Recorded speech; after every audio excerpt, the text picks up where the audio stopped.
और मनुष्य एक है, इसमें आदतें अनेक हैं। नशा करने की आदत, आलस्य करने की आदत, झूठ बोलने की आदत, चोरी करने की आदत, छल कपट करने की आदत, काम ना करने की आदत, बेईमानी करने की आदत, दारू पीने की आदत, मांस मछली खाने की आदत, दूसरों को परेशान करने की आदत, झूठे मुकदमे में दूसरे को फंसाने की आदत, और खुद झूठे में फंस गए तो बहुत चिल्लाने की आदत, गंदगी फैलाने की आदत, झगड़ा करने की आदत, गम ना खाने की आदत, गुस्सा करने की आदत, नाराज होने की आदत, दांत पीसने की आदत, बहुत ज़्यादा सोने की आदत, जगाने जाए तो उससे नाराज होने की आदत, ना जगाए तो अंधाधुंध सोते रहने की आदत, अधिक खाने की आदत, खाने के बाद पछताने की आदत, पछताने के बाद कहने की आदत कल कम खाऊंगा, कल खाने बैठे फिर डबल खाने की आदत। ये बहुत सारी आदतें हैं जिसमें जीव फंसा हुआ है। इसी को संत कबीर कहते हैं, आदत जरा सुधार लो बस हो गया भजन। असली भजन ये है। भांग खाने की आदत, कोई भांग छोड़ने के लिए कहे तो उसे समझाने की आदत कि शिव जी की बूटी है, जन्म जन्म की घूटी है, कभी नहीं ये छूटी है, बात मेरी ये झूठी है, शिव जी की ये बूटी है। ये फालतू बातें करना, शिव जी की बूटी है। तो समझाते हैं कि शिव जी खाते थे भांग, शिव जी तो कैलाश पर्वत पर तपस्या करते थे, फिर तुम क्यों नहीं करते हो? भांग खाने में शिव जी की बराबरी करते हो और शिव जी की टांग बराबर हो नहीं। कभी गए हो कैलाश पर्वत पर तपस्या करने? शिव जी ने तो बहुत ज्ञान की बातें स्कंद पुराण में कही है। कोई ज्ञान की बात तुमको याद है? एक श्लोक बोल सकते हो? जो शिव जी ने बोला वो भी याद नहीं कर सकते, बस भांग एक खाना शुरू किया है और ये बोलते शिव जी खाते थे। कौन प्रमाण है शिव जी खाते थे? ये तो खाने वालों ने शिव जी पर थोप दिया है। शिव जी भांग नहीं खाते थे। शिव जी तो बहुत ज्ञानी थे, वो कैसे भांग खाएंगे? शिव जी, स्कंद पुराण उठा करके पढ़ो, आप देख लो शिव जी का ज्ञान कितना है। और शिव जी ने पार्वती जी को समझाया है। रामायण में भी खाई कबाब शराब सरोजा, निस्दिन पर नारिन कहा खोजा, माँ नहीं माता पिता नहीं देवा, साधुन से करवावई सेवा, जिनके यश आचरण भवानी, ते जानो निश्चर संप्राणी। शिव जी नशा करने वालों को निशाचर कहते हैं, मांस मछली अंडा खाने वालों को निशाचर कहते हैं, तो वह कैसे भांग खाते होंगे? लोग झूठी बात शिव जी का प्रमाण देते हैं। शिव जी के डमरू में 64 गुण थे, आपकी तो जिंदगी में 64 गुण नहीं है। शिव जैसे गुणवान बनो। तो ये चाणक्य कहते हैं कि जिसकी मधुर वाणी है और जो दान करता है उसके घर में स्वर्ग उतरता है, देवार्चनम। और जिसके घर में देवी देवताओं की अर्चना वंदना है, अर्थात देवी देवताओं वाले स्वभाव वाले व्यक्तियों का सम्मान जिस घर में है और जिस घर में पूजा पाठ भक्ति भजन होता है, उस घर में स्वर्ग निवास करता है। ब्राह्मण तर्पणश्च, और जिस घर में ज्ञानी बुद्धिमान ब्राह्मण की वस्त्र और भोजन से सेवा होती है, वह घर स्वर्ग का स्थान बनता है, जिस घर में ये 4 चीजें होती हैं। अब नरक किस घर में होता है?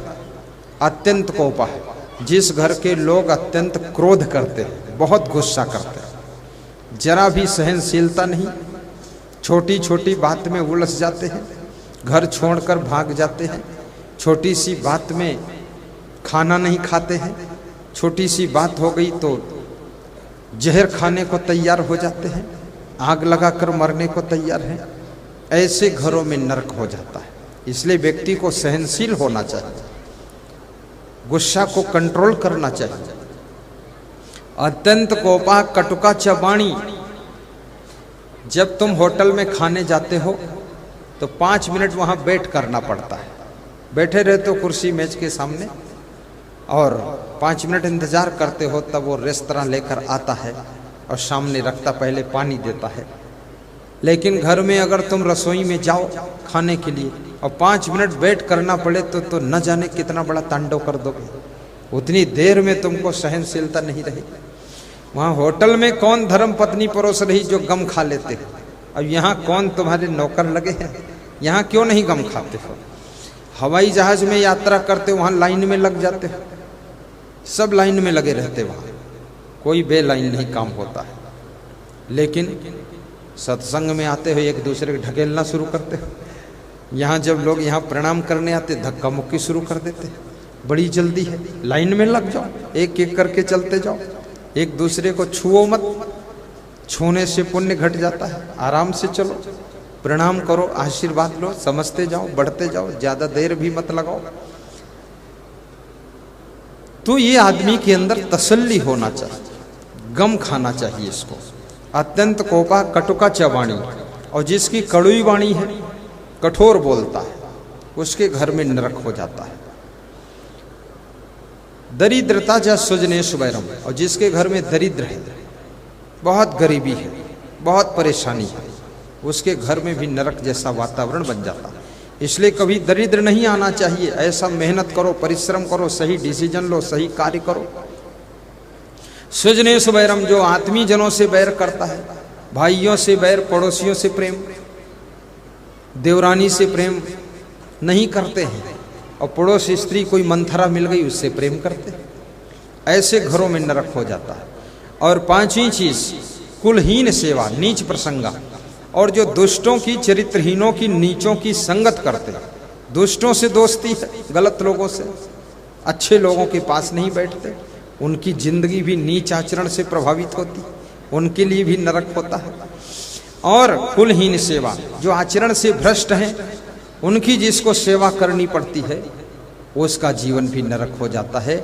चरित्रवान की सेवा करने को मिले, ज्ञानी की सेवा करने को मिले, महान पुरुष की सेवा करने को मिले, तो जिंदगी स्वर्ग बन जाती है, जिंदगी स्वर्ग बन जाती है।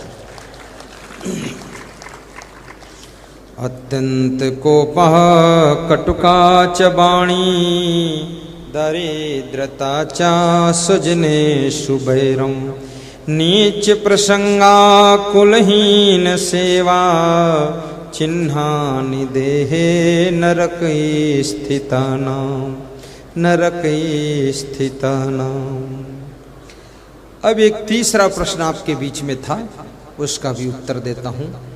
संत कबीर से पूछा गया कि वे कौन से लोग हैं, वह कौन सी चीज है जिससे मनुष्य का जीवन सुखी भी होता है, यशस्वी भी होता है, कीर्तिवान भी होता है।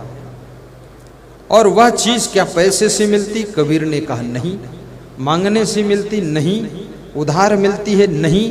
बेईमानी से मिलती है? नहीं। तो उस चीज का नाम क्या है?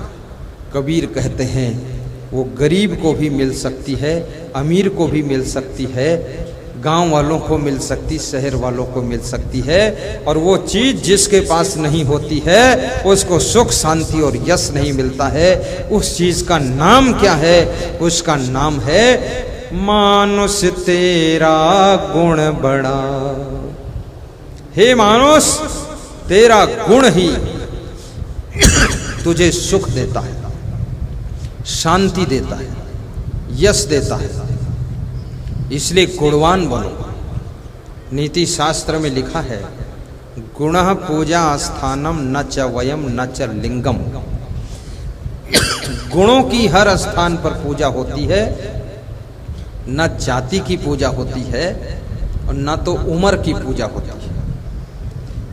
आपकी उम्र 150 वर्ष से इससे क्या फर्क पड़ता है? 150 वर्ष उम्र है, आचरण सब गड़बड़ है। किसी की उम्र 15 साल की है। ध्रुव 5 साल की उम्र में भक्ति करते थे, महान बन गए, ध्रुव भगवान कहा गया। राम जी बचपन से ही उनको भगवान माना गया। और रावण के पास में सब कुछ था, वो धनवान था, सोने की लंका थी, फिर भी उसको भगवान नहीं माना गया।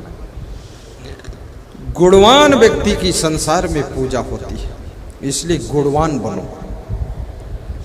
गुणवान बहू बनो, गुणवान पत्नी बनो, गुणवान पति बनो, गुणवान गुरु बनो, गुणवान शिष्य बनो, गुणवान कर्मचारी बनो, गुणवान अधिकारी बनो, गुणवान नेता बनो, गुणवान पड़ोसी बनो, गुणवान ड्राइवर बनो। हर ड्राइवर प्रधानमंत्री का ड्राइवर नहीं बन सकता, क्योंकि उस गाड़ी चलाना केवल नहीं और भी बहुत गुण होना चाहिए। सरलता का गुण, नम्रता का गुण, सहनशीलता का गुण, सहजता का गुण, प्रेम का गुण, गम खाने का गुण, क्षमा का गुण, दया का गुण, परिश्रम करने का गुण, सफाई शुद्धता का गुण, ये सभी गुण आपको महान बनाते हैं और गुण ही आपके विकास का द्वार खोलते हैं और गुण ही आपको उन्नति की ओर ले जाते हैं और गुणों से आपका यश फैलता है। और गुणवान को कोई छोड़ना नहीं चाहता है, गुणवान को सबको जरूरत है, गुणवान को सब रखना चाहते हैं। तुम गुणवान बनो, तुम्हारा इंतजार पूरी दुनिया कर रही है, अवगुणी का इंतजार कोई नहीं करता है। इसलिए गुणवान संत भी बनना चाहिए, तो गुणवान संत बनो, गुणवान नौकर बनो, गुणवान भंडारी बनो। गुण के ग्राहक सहस्र नर, बिन गुण लहै न कोय। और जैसे कागा कोकिला, शब्द सुने सब कोय। शब्द सुने सब कोई, कोकिला सबय सुहावन। दोऊ को एक रंग, काग सब भय अपावन।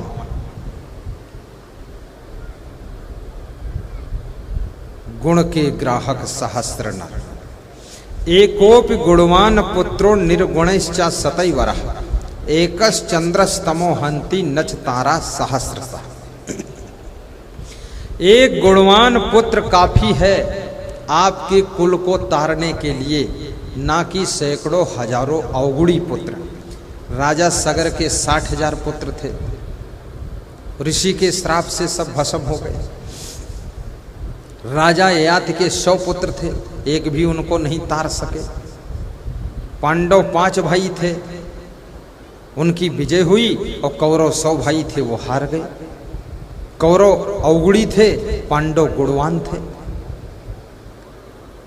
एकोपि गुणवान पुत्रो निर्गुणश्च सतैव। जलता हुआ एक दीपक काफी है दुनिया के सभी बुझे दीपकों को जलाने के लिए, और बुझे हुए करोड़ों दीपक बेकार हैं, वह किसी एक भी दीपक को नहीं जला सकते हैं। इसलिए जलते हुए दीपक बनो, गुणवान व्यक्ति बनो।